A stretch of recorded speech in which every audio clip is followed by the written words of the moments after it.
Question 9 is pretty straightforward. What proportion of your customers have complained in writing? Um, Again, if you formally measure this, it's better. But if not, just use your best guess. In our example, we put less than 1%. The next question is really getting at your fixed and variable costs. To add a new customer, does it require you to spend a good deal of money to service them, perhaps new materials or more labor hours? Or will a new customer be almost pure profit? For example, a new customer at a restaurant will cost the restaurant food costs. However, a new customer for an online news subscription service would have negligible costs and so would pretty much be pure profit. Think about what it entails to bring on a new customer and how it affects your profits while you answer this question. In our example, I'm going to assume the new client didn't require a new team or broker to handle it. Therefore, he or she will be pure profit, less any commission charge. So I'm going to select that the margin improves a lot.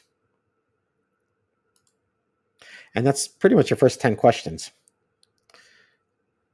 The 11th question, I would like to clarify, especially the first and fourth bullet, as they can lead to some confusion.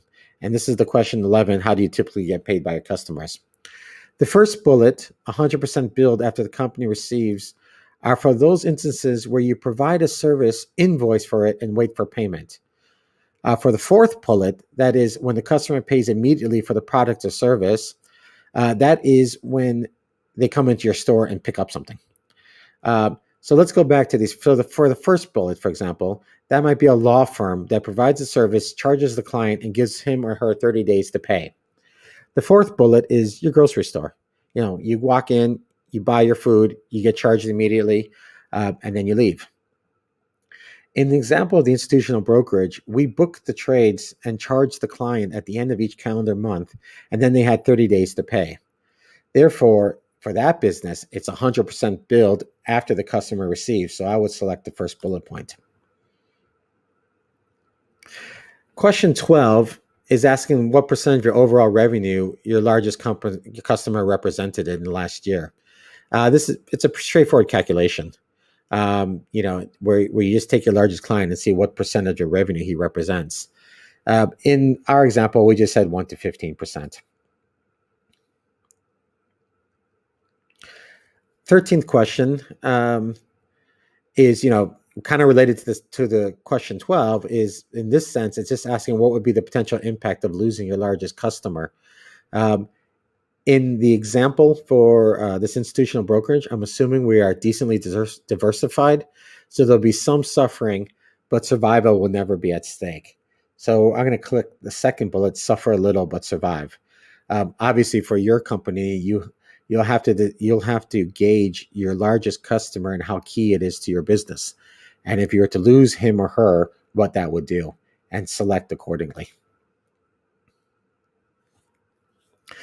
The 14th question is asking what percentage of your sales revenue is recurring. Now, here we have to be very clear on the distinction between repeat business and recurring business. Repeat business is someone liking your product or service and coming back, but with no obligation to do so. Think of a popular restaurant, where a patron might go every week for lunch, but he's not forced to do that. Recurring business is someone obligated or having to cancel before they can get out of the transaction. Think of a mobile phone contract you signed and the hefty cancellation terms.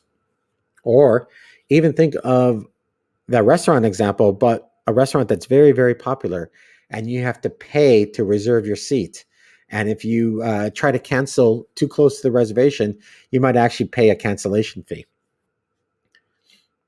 So in my example, as for this institutional brokerage, there was no obligation for these clients. They had service contracts they signed, but they weren't obligated to pay anything except for what they actually traded. So in this example, I've actually put none. We had no what we'd call recurring revenue, although 100% of our revenue was pretty much repeat revenue.